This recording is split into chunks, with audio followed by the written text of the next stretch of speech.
this is Pia Mining. Welcome to the first time Raaga Gharana Festival in the UK arranged by Surbandhan. Surbandhan is a leading arts organisation in the UK, and the Gharana Festival is where torchbearers and students of various Gharana will come together to show you the very best of Indian classical music.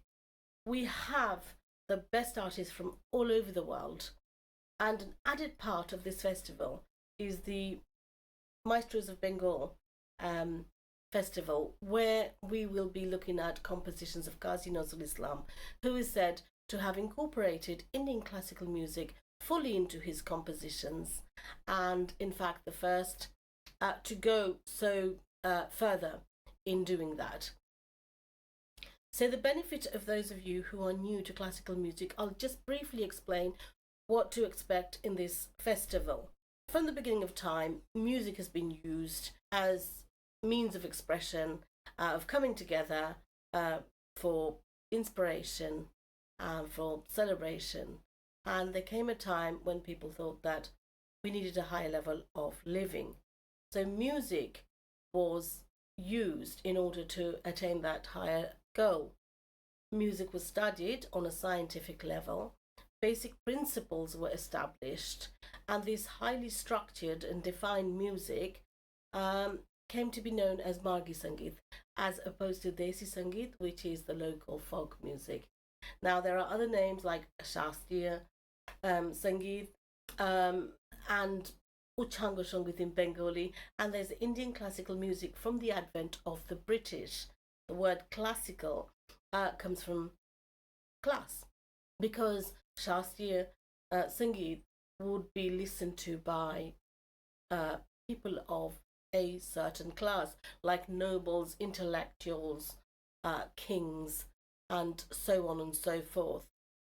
Classical music goes back about 3 to 4,000 years to the Samaveda, which was the second of the four Hindu scriptures, or the four Hindu Vedas. There are two branches, Hindustani and Carnatic, and Hindustani diverted from the Carnatic in about the 12th century. This was because of the invasion of the Muslims who took over North India.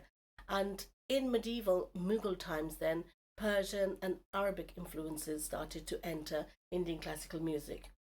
The main difference in performance of these is that the North emphasizes more the improvisation, the exploring all aspects of the raga, adding embellishments and even slight modifications that doesn't change the flavor of the rag, whereas Carnatic are primarily composition based, very strict, and they believe in the sanctity and the purity of upholding composition. So the central notion in both of these systems is a framework or a melodic musical mode, raga, and it's sung to a rhythmic cycle called tala. Gharana is of the North Indian tradition. The root of Gharana is the word kar, meaning home, and Gharana would loosely mean a home to a particular school or style of music. So this emerged from khyal singing in the 13th century royal courts of Delhi. Hazrat Amir Khusru catalyzed a fusion between older music forms. In fact, Drupad Damar was the main form of music from the 15th to the 18th century. It was in the 18th century, when the Mughal Empire started to decay, that musicians actually moved out to nearby principalities, and new rulers in Rampur, Agra, Gwalior, Jaipur, and they were now the patrons of the arts, and khyal singing became very popular then. Without any connectivity between the towns, musicians were free to be as creative as they wanted without outside influence. So their creativity developed into a stylistic lineage that was taught to others in the household, hence the name Gharana. Gharana is usually named after a place, but it can also be named after people like Aladia and Sham Jarashia. As we all know, all children in a family are not talented, so therefore, slowly but surely, students also came into the Gharana. So we can conclude that Gharana is a way of linking disciples to a lineage of a particular musical style. Today there are many such geniuses, and we will be listening to some of those in the Gharana festival. I've also been talking to various specialists and musicologists, and to quote Deepak Rajaji, he's a sitarist of the Ithawa Gharana and a musicologist. He says, Gharana is indeed a very beautiful, defined, coherent direction for singing. He added that there has not been a Gharana for a long time now, and what's happening now is that there's a Xerox Gharana, and what he means was that the process of indoctrination in those times were much more vigorous than now, and so the transmission of the process is not happening now, but what's happening is a transmission of a product. I've also spoken to expert Pandit Satyasil Deshpande. He's the son of Vaman Rao Deshpande, author of Indian Musical Traditions, an aesthetic study of Gharanas in Hindustani music, and he will give us a talk in the demonstration and he will give us a talk and a demonstration in the festival. Notable disciples that we will be listening to are Vidushi Sanhitanandi, Pandit Sanju Sahai, Ustad Shaukat Hussain Khan, and then Pandit Indrajit Banerjee, Gauri Shankar, Ustad Salauddin Ahmed, Pandits Omkar Dadakar, and Chiranjeev Chakrabarti, and Alif Leila. Many more notable musicians will also accompany. Gwalior then is one of the oldest, if not the oldest, Gharana, and is referred to as the mother of all Gharanas. The father of this school was Natan Pir Baksh, and he settled in Gwalior. Natan Pir Baksh had two grandsons, Hadukan and Hasukan, who lived in the 19th century, and they were regarded as the great masters of Gwalior. The characteristics of Gwalior are open voice, clear enunciation of words, comprehensive attention to Raaga and Swara Andolan, and more. So prominent musicians would be Krishna Rao Shankar Pandit, Rajabhaiya Poonchwale, and we will hear more about Gwalior during the program. Sri Omkar Dadarji, Guru of the ITC Sangeet Research Academy, will be singing. Agra Gharana, we will hear Ustad Shaukat Khan, who is from the direct lineage of the Agra Gharana, an emerging torchbearer of the Agra Gharana that was founded by Ghagge Khuda Baksh, who also started with Natan Pir Baksh from Gwalior, but developed his own style.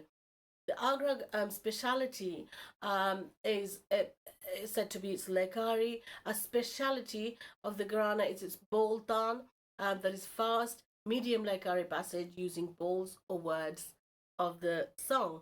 Now, musicians of this Gharana in recent times are Ustad Vilayat Hussain Khan, Ustad Faiz Khan, and more. Patiala Gharana will be represented by Sri Chiranjeev Chakrabarti, who is a disciple of Pandit Ajay Chakrabarti, amongst other wonderful Pandits.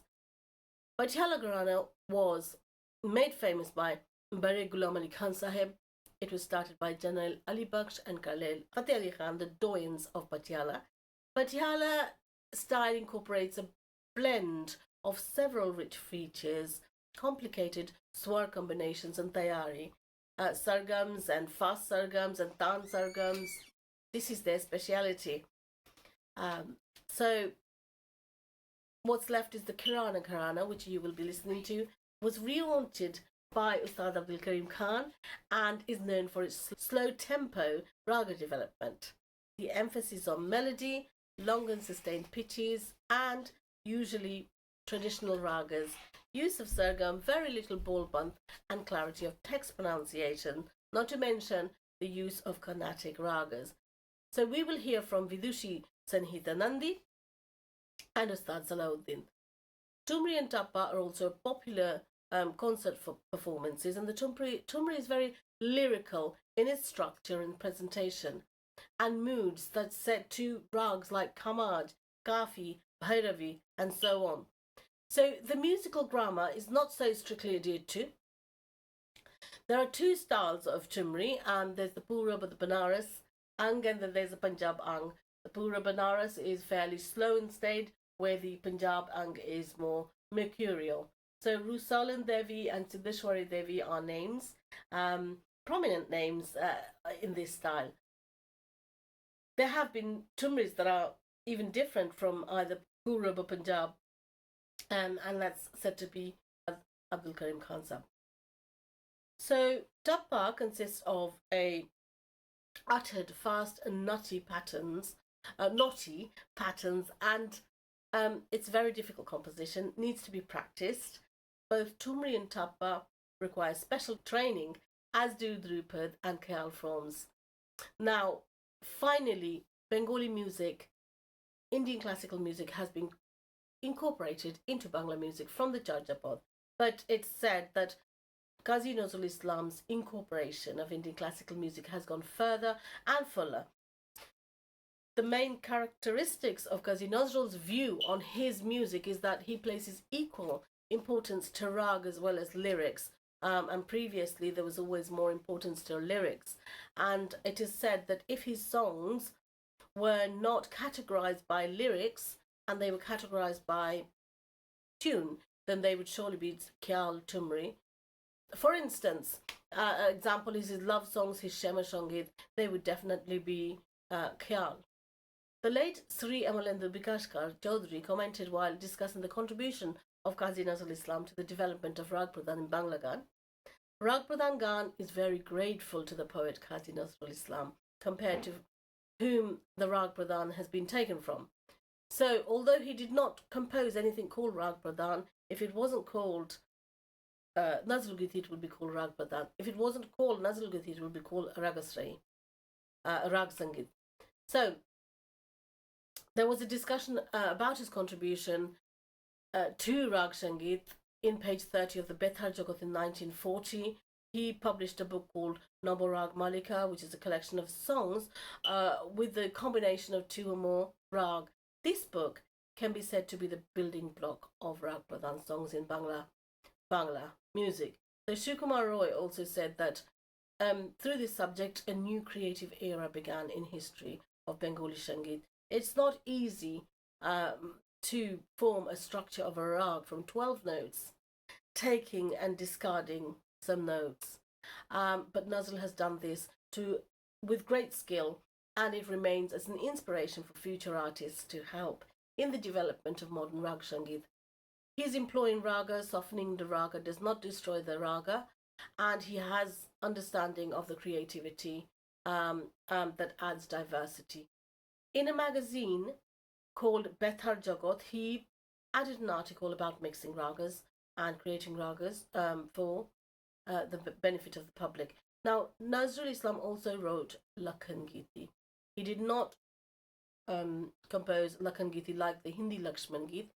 His Lakhan Giti were code words, and the characteristics of the rag were expressed by specific wordings and expressions. So Niti Gatai wrote in this connection, he just started writing these songs, and his future plan was to write more songs and different tat. But God has not given him that opportunity. He just wrote 6 songs and 6 thats and 6 rags. He wanted to connect these songs, but this wasn't possible for him. His desire was not fulfilled. It will never materialize, and we have been deprived of a beautiful creation. This is bad luck for Bengalis as well as for Bengal. I hope this has inspired you to watch the Raaga Gharana Festival and the Maestros of Bengal Festival starting on the 5th of December, next Saturday. Please look out for notifications, and it will be going on our Surbandhan page and YouTube. Thank you very much for listening. Bye-bye.